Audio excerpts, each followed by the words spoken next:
temperatura e pressão. Então, nós vamos ter aqui um volume de 22,4 litros, né? Nós vamos ter a pressão de 1 atm, que é 1 vezes 10 a quinta newton por metro quadrado. E nós vamos ter aí a temperatura de 300 K, né? E aí, pessoal, nós temos o seguinte. Para esse gás, nós vamos ter a equação geral dos gases. Equação geral dos gases, certo? Então, a equação geral é aquela que nós sabemos o seguinte, ó. Se você pegar pressão vezes o volume e dividir pela temperatura, isso vai dar um valor constante. Então, se a gente pegar a pressão, multiplicar pelo volume, certo? Pegar a pressão, multiplicar pelo volume e dividir pela temperatura, vai dar um valor o quê? Vai dar um valor constante. Beleza? Deixa eu olhar se eu consigo melhorar aqui a imagem. Ficar mais nítido. Então, aí, nós observamos isso aí, tá? Deixa eu baixar mais um pouquinho aqui a câmera, né?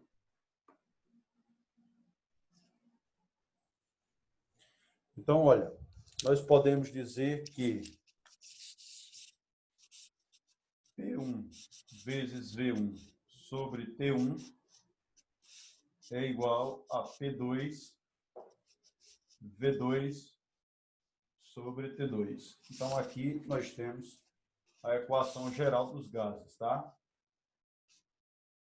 Então, nós temos a equação geral dos gases.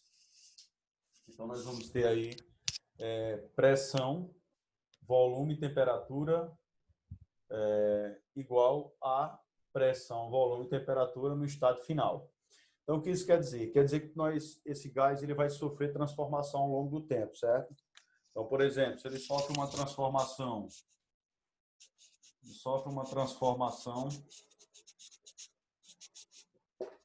isobárica.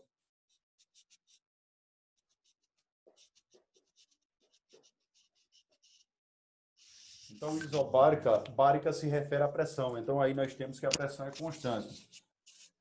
Então, quando isso acontece, nós temos pressão constante.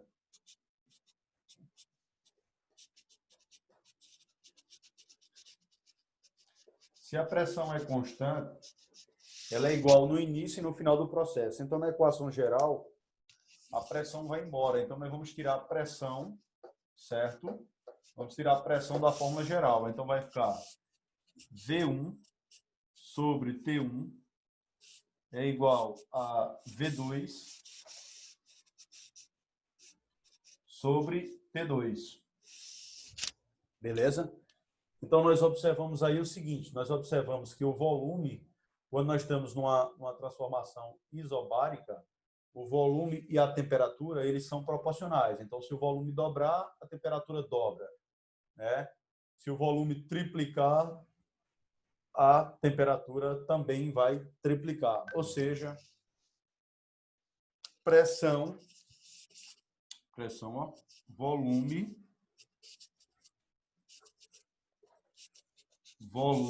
e temperatura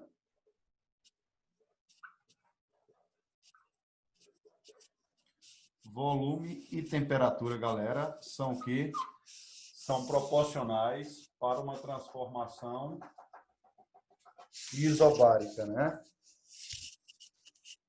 Então, eles são proporcionais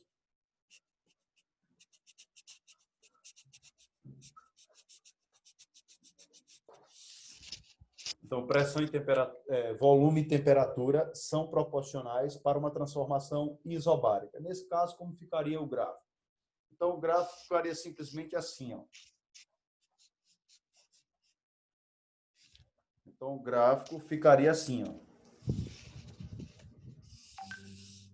Então, aqui eu teria a pressão, na verdade a pressão é constante, aqui eu teria o volume, onde está o volume. Aqui eu teria a temperatura, certo? E aí, como eles são proporcionais, então se aqui eu tenho uma temperatura T1, aqui eu terei um volume V1, certo? E aí, quando o volume aumentar, a temperatura também vai aumentar. Então, eu estou aqui com o volume V2. Então, eu observo e eu vim para cá. Ó. Então, aí seria aí o que, gente? Seria o gráfico da pressão constante, né? Ou seja, o gráfico do volume em função da temperatura, tá? Então, quando um aumenta, o outro aumenta. Quando um diminui, o outro diminui. Alguma dúvida, pessoal? E aí, pessoal, alguma dúvida? Pode passar? Pode passar, né, gente? Então, vamos lá. Posso apagar aqui?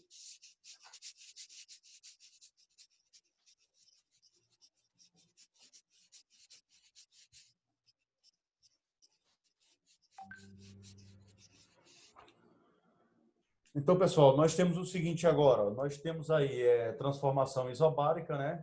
Nós vamos agora para a transformação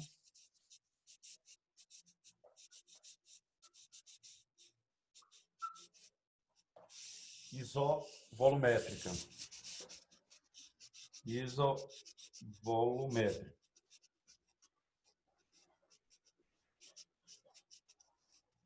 Então, a transformação isovolumétrica, ela pode ser chamada também de isocórica ou isométrica, tá? Então, ela pode ser chamada, além de isovolumétrica, ela pode ser chamada de isocórica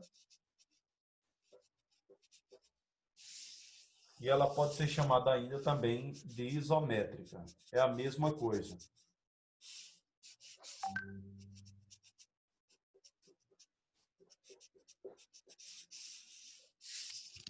Então, pessoal, isocórica, isométrica e isovolumétrica significa que o volume é constante, ou seja, o volume não muda. Então, nós temos volume constante.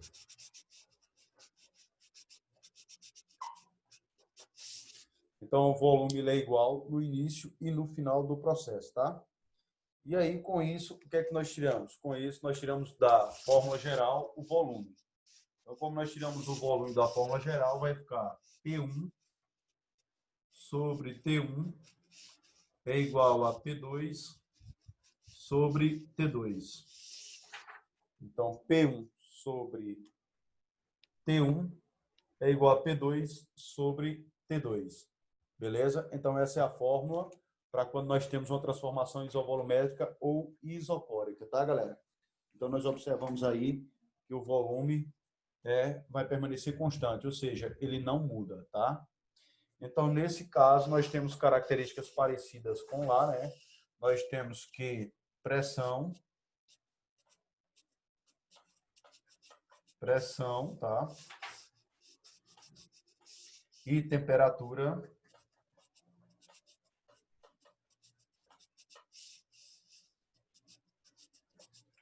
Pressão e temperatura T são também proporcionais. Então, são proporcionais.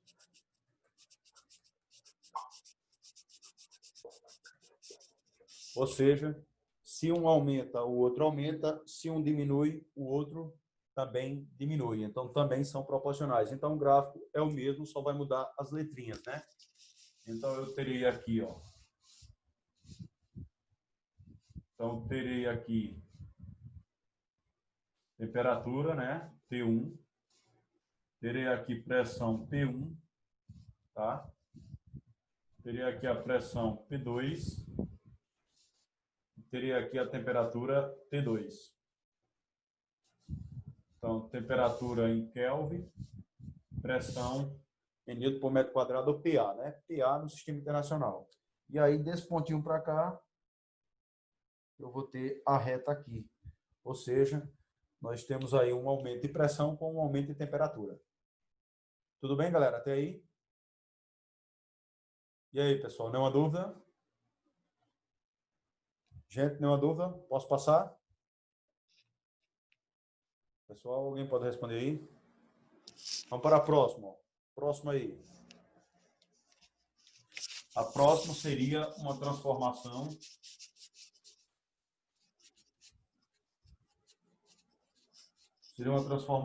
isotérmica, né? Ou seja, temperatura constante. Então, a próxima seria uma isotérmica. Então, ó, transformação isotérmica.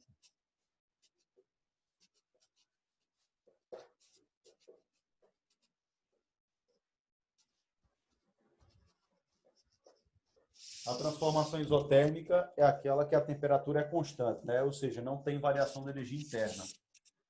Então, nós temos temperatura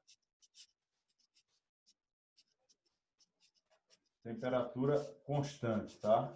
Então, ela não vai mudar no início e no final do processo. Ela vai sempre permanecer com a mesma temperatura, ok? Então, quando a transformação é isotérmica, a variação de energia, a variação de temperatura é igual a zero, porque a temperatura final é igual à temperatura inicial, né? E aí nós temos que a variação de energia interna é igual a zero, porque a variação da energia interna depende da variação de temperatura. Então, se a temperatura não varia, automaticamente a energia interna, a variação também não ocorre, ok? E aí, colocando a fórmula geral lá, né? Eu vou tirar a temperatura, então vai ficar P1 vezes V1 é igual a P2 vezes V2. Nesse caso aqui, aí eles são inversamente proporcionais, né? Nesse caso, eles são inversamente proporcionais. Então, pressão e volume, pressão, no caso, volume, certo? Pressão e volume são inversamente proporcionais. São inversamente proporcionais. Ou seja, se um aumentar, o outro diminui. Se um diminuir, o outro aumenta, tá? Tudo bem aí, galera? Tudo bem aí? Nenhuma dúvida? Tranquilo aí, né? E nesse caso, como ficaria o gráfico, hein? O gráfico ficaria como? O gráfico ficaria assim, ó. Nós temos aqui a vertical, que representa a pressão, né? E nós temos a horizontal, que vai representar o volume. Então, é só carregar também. Aí o que é que vai acontecer? O volume, ele vai diminuir, ó. Quer dizer, eu vou fazer o contrário. Eu vou fazer a pressão diminuindo e o volume aumentando. Então, ó, nesse pontinho aqui, ó. Vou usar a cabeça do carregador. Nesse pontinho eu tenho pressão P1 e tenho volume V1. Aí o que vai acontecer? Durante o processo aí, há uma expansão, ou seja, o volume aumenta. Então, há uma expansão. Então, o volume aumentou e veio para cá, ó, veio para um volume V2. E nós observamos o quê? Nós observamos que a pressão caiu. Então, a pressão, ela caiu para uma pressão P2. Então, a pressão diminuiu. Então, nós notamos aqui que eles são inversamente proporcionais, como eu falei, ó. A pressão aqui era esse valor e o volume era esse. Quando ele passou para lá, então a pressão caiu para esse pedacinho e o volume aumentou para esse tamanho aqui. Ou seja, o volume aumenta e a pressão diminui, ou seja, são inversamente proporcionais. Então, quando isso acontece aí, nós temos uma expansão isotérmica, também chamada de isoterma. Pode ser chamado também de isoterma. Então, nós temos aí uma expansão isotérmica. E aí, galera? Tranquilo todo mundo? Posso passar, né? Nenhuma dúvida? Deixa eu ver se a gente já pode ir para algumas questões e eu tenho que falar sobre a equação de Clapeyron, né? Vamos ver lá se a gente já fala da equação de Clapeyron ou a gente já pega direto.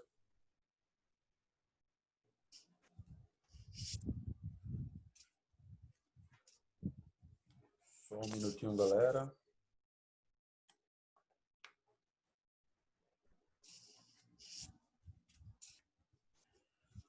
Pronto, tá aqui, transformação isotérmica, já falei, transformação isobárica, falei, transformações volumétricas, falei, equação geral dos gases. Vamos lá para a equação de Clapeyron, né? Equação de estado. Equação de Clapeyron. Essa equação ela é importantíssima porque ela entra na parte de energia interna, tá, gente? Posso apagar esse lado aqui, né, galera? Então, vamos lá, equação de Clapeyron. Também chamada de equação de estado, né? É aquela PV igual a nRT. Então, equação de estado.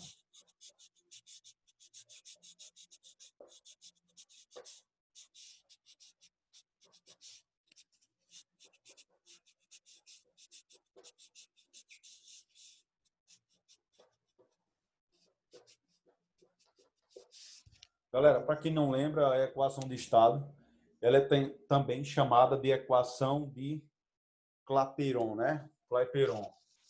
Então, ela também é chamada de equação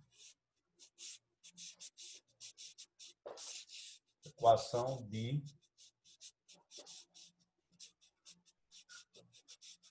Clapeyron. Então, equação de Clapeyron. Então, ela também é chamada equação desse cara aí, tá? Então, o que é que vai acontecer aí, galera? Na equação de Clapeyron, nós vamos ter que a pressão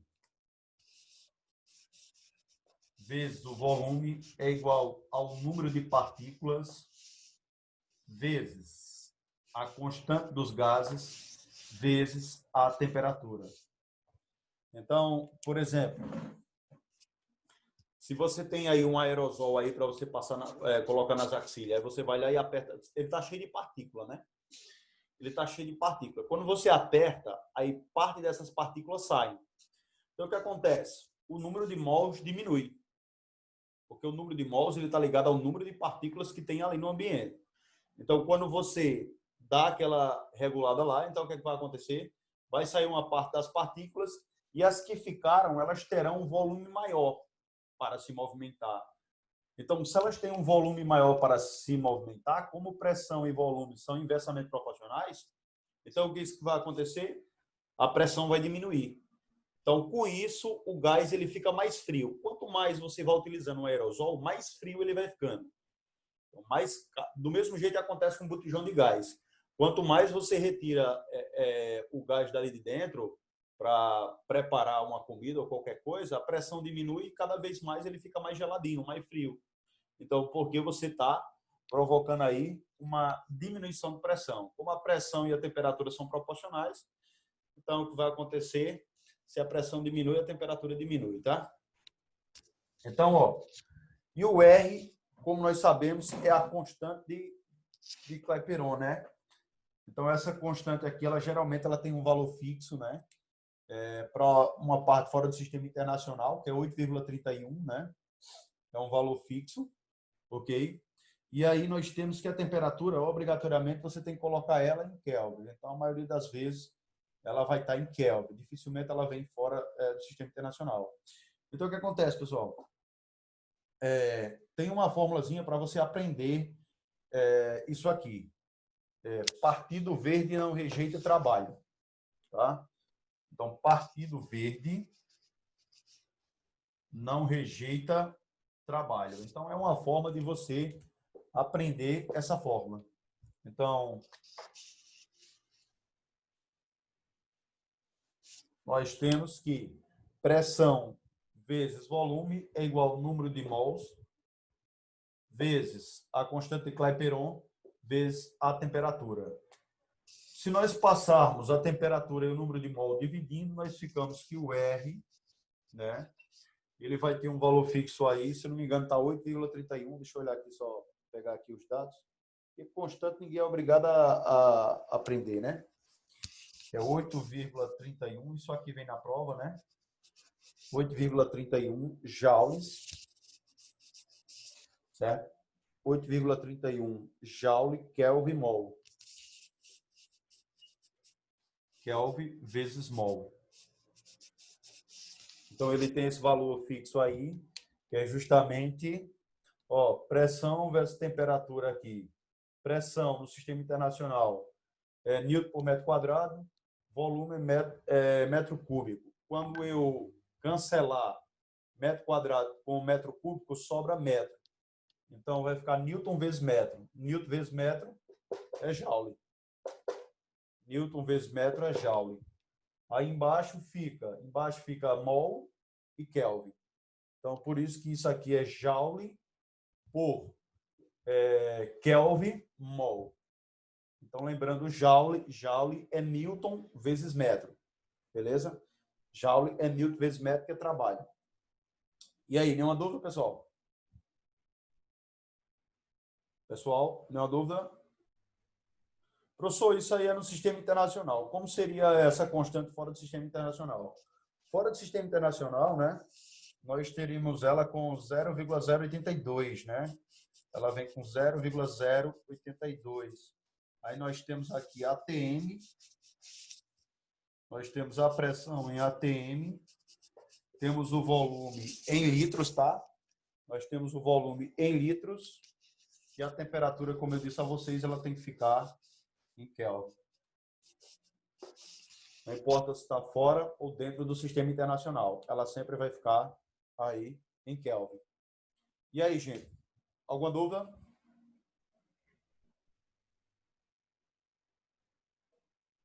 Nenhuma dúvida, né? Um mol de uma substância, como vocês sabem, um mol de uma substância é igual a 6,02 vezes 10 a 23 moléculas, né? Então, um mol de uma substância é igual a 6,02 vezes 10 a 23 moléculas, né? Então, esse seria o mol de uma substância aí, né? Então, esse aí é o número de Avogadro, né? Que a gente utiliza aqui também porque nós temos que aprender o número de mols, né? E nós sabemos que o número de mols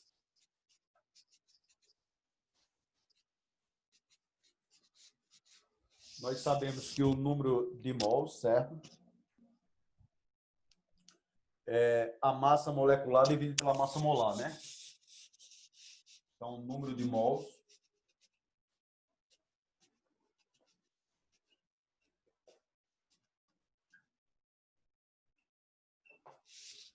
vai ser igual a N sobre M grande, né? Beleza, galera? Então, esse aí é o número de mols que pode ser jogado diretamente na fórmula lá, né? Beleza? Então, nós temos aí a massa molecular dividida pela massa molar. Então, aqui é a massa molar.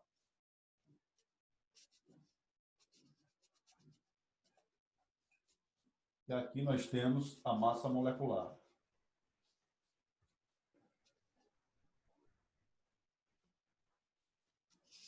Tudo bem, galera? Nenhuma dúvida até aí, pessoal? Nenhuma dúvida todo mundo? Posso ir para as questões? E aí, todo mundo? Posso ir para as questões já? Beleza, então vamos lá.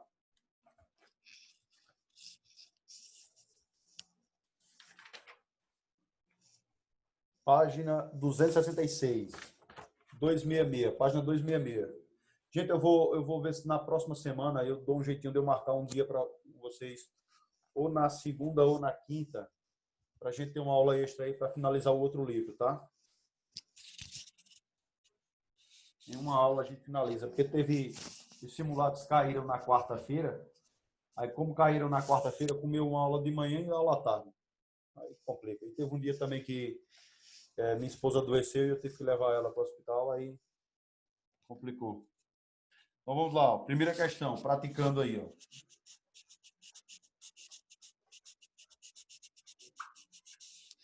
Primeira questão, praticando. Eu posso ficar com vocês um pouquinho mais tarde, até mais 20 minutos, para a gente dar uma adiantada boa aí?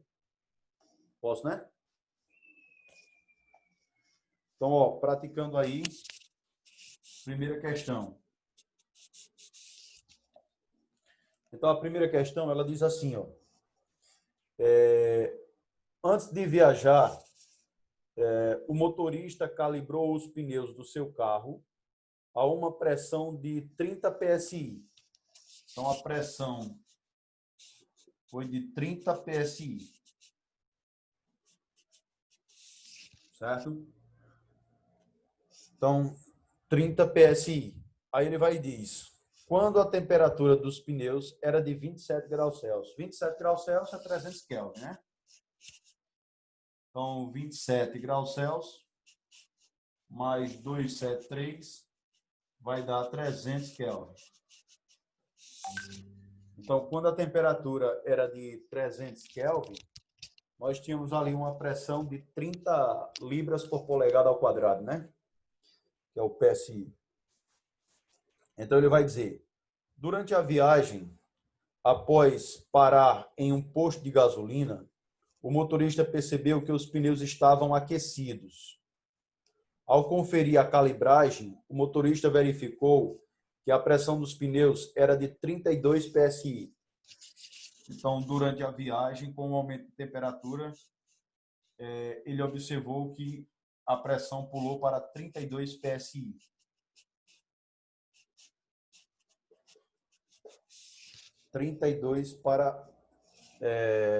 PSI.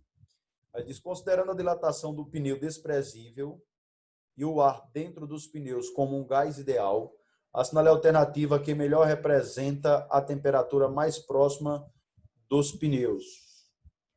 Então, vamos calcular aí, né? Com certeza aqui, como ele não se referiu ao volume, tudo indica que o volume permaneceu constante, né? Só o que aumentou foi a pressão. Então, o volume, tudo indica que permaneceu constante. Em nenhum momento ele fala do volume, então tudo indica que o volume permanece constante. Ou seja, então nós temos aí uma transformação isovolumétrica, né? Então, nós vamos ter P1 sobre T1 é igual a T2 sobre T2, tá? Então, nós temos isso aí. Então, substituindo, nós temos que P1 vale 30, T1 vale 300, P2 vale 32, né? Sobre T2. Zero em cima, zero embaixo, eu cancelo. Zero em cima, zero embaixo, eu cancelo. Aí 30, 3 dividido por 30 dá 1 sobre 10, né? Então 1 sobre 10, não dá para colocar aqui.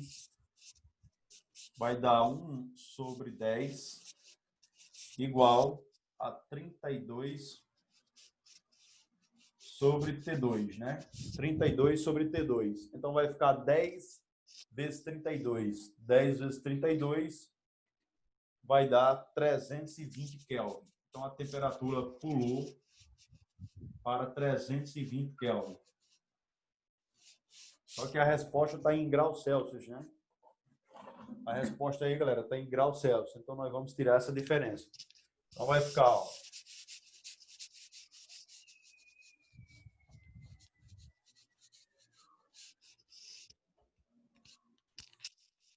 Então, temperatura vai ser igual. T2 vai ser igual a 320 menos 273.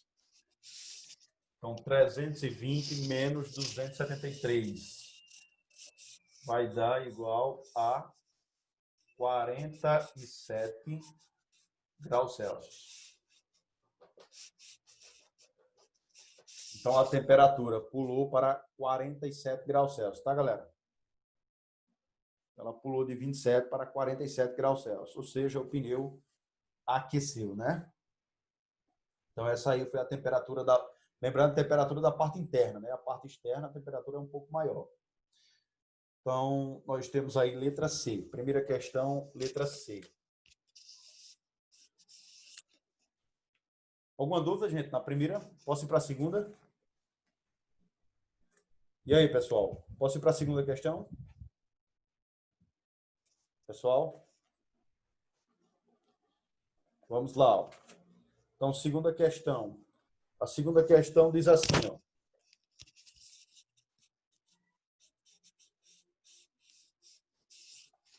segunda questão diz assim: uma criança brincou de encher com ar um balão de gás na beira da praia até um volume de 1 litro. Então, o volume inicial é igual a 1 litro.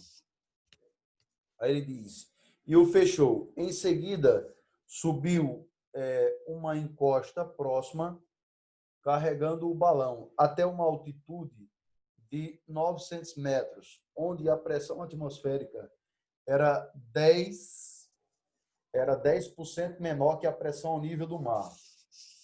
Então, vamos dizer que ele estava aí ao nível do mar, né? Então, a pressão era P, certo? E aí, como ele subiu lá na encosta, então a pressão ficou 10% menor. Então, a pressão final ficou 10% menor, vai ser 10 dividido por 100, né? 10 dividido por 100 dá 1/10. Então, 1/10. Então, a pressão ficou 9 sobre 10. Então, a pressão caiu de P para 9 décimos de P, tá? Então, a pressão era P, aí ela diminuiu 10%. Com os 10% que ela diminuiu, então caiu para 9 décimos, certo? Ou seja, sobrou 90% da pressão, né? Então, ele continua. Menor que a pressão ao nível do mar.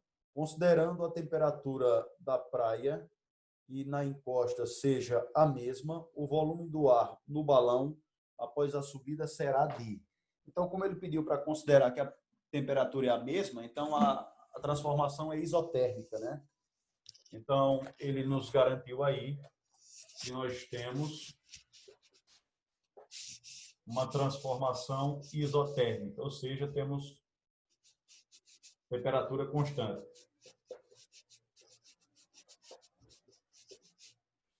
Então, temos uma isotérmica. Então, o que vai acontecer, galera? Vamos tirar a temperatura da pressão, né? Como sabemos da fórmula, na verdade, a temperatura da fórmula. Como nós sabemos, na transformação isotérmica, o volume e a pressão são inversamente proporcionais. Então, se a pressão diminuiu, o volume também tem que diminuir, tá? Então, o volume tem que diminuir. Então, nós já anulava aqui a letra C, já anulava a letra D e já anulava a letra E. Só pode ser ou letra A ou letra B. Aí você diz, professor, por que não pode ser, na verdade, são inversamente proporcionais, né? Então, a pressão diminuiu, então o volume tem que aumentar. Então, não pode ser nem A e nem B, na verdade.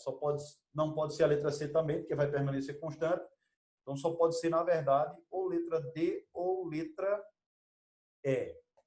Porque se a pressão diminui, o volume tem que aumentar. Então, pressão e volume são inversamente proporcionais. Então, vai ficar P1 vezes V1 é igual a P2 vezes V2.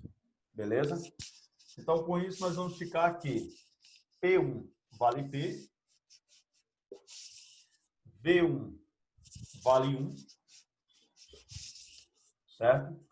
E o P2 vale 9 décimos. Aqui eu vou colocar direto, né, galera? 9 décimos é 0,9. Então, vai ficar 0,9 P, né? 0,9 P vezes V. Beleza? Ou melhor, eu vou deixar aqui do jeito que estava, porque eu vou ter que dividir de todo jeito. Eu vou deixar 9 décimos mesmo, porque eu vou ter que dividir de todo jeito. Pressão de um lado, pressão do outro, eu vou cortar, né? Pressão de um lado, pressão do outro, eu vou cortar. Então, pressão de um lado, pressão do outro, eu corto. 10 está dividindo, passa multiplicando. Então, fica 10 dividido por... Não dá mais para ver ali não, né? Deixa eu colocar assim para ele. 10 dividido por 9. Então, 10 está multiplicando, está dividindo, passa multiplicando. 9 está multiplicando, passa dividindo. Então, isso é igual a V2. Então, a resposta é 10 dividido por 9. Quanto é 10 dividido por 9? 10 dividido por 9 dá 1. 1 vezes 9 dá 9, para 10 falta 1. Então, dá 1,1 até o final, né? Então, a resposta 1,1. Vamos olhar onde eu tenho isso aqui. Resposta letra D, 1,1. Então, o volume final é igual a 1,1 litros. Ou seja, resposta da 2, letra D. Acabou, galera. E aí, pessoal, alguma dúvida? Alguém pode falar no áudio aí, por gentileza? Pessoal? Nenhuma dúvida, gente? Posso passar? Então, beleza, posso passar. Ninguém falou nada, né? Então, vamos lá.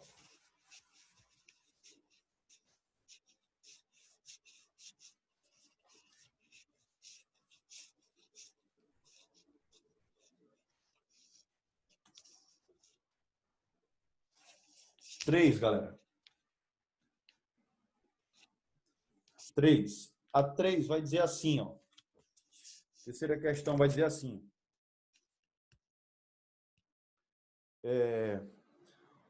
Um balão meteorológico utilizado para coletar dados de grandes altitudes contém 900 litros de gás. Então, o volume inicial é 900 litros.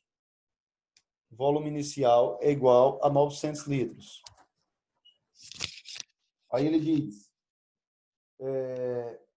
esse balão é solto de um local onde a pressão é 1 atm. Então, a pressão é a pressão atmosférica. Então, P1 é igual a 1 atm, né? Ou seja, atmosférica. 1 atmosférica. Aí ele diz, e a temperatura é 30 graus Celsius. O volume aproximado do balão, quando ele atinge uma altura em que a pressão é 0,25, então a pressão passou de 1 atm para 0,25. 0,25 dá um quarto, né? Dá um quarto da pressão P1. Então, a pressão que ele tem agora passou para um quarto da pressão atmosférica. Então, um quarto de P1. Vou botar um quarto de ATM. Então, um quarto é 0,25, né? Deixando a fórmula de fração porque fica melhor. Aí ele diz, a temperatura de menos 35 graus Celsius é de... Então, veja, aqui mudou a temperatura T1. A temperatura T1 era 30 graus Celsius, aqui vai dar quebrado, né? Porque os números não são múltiplos de 300 e nem de 27. Então, vai dar T2 igual a menos 35.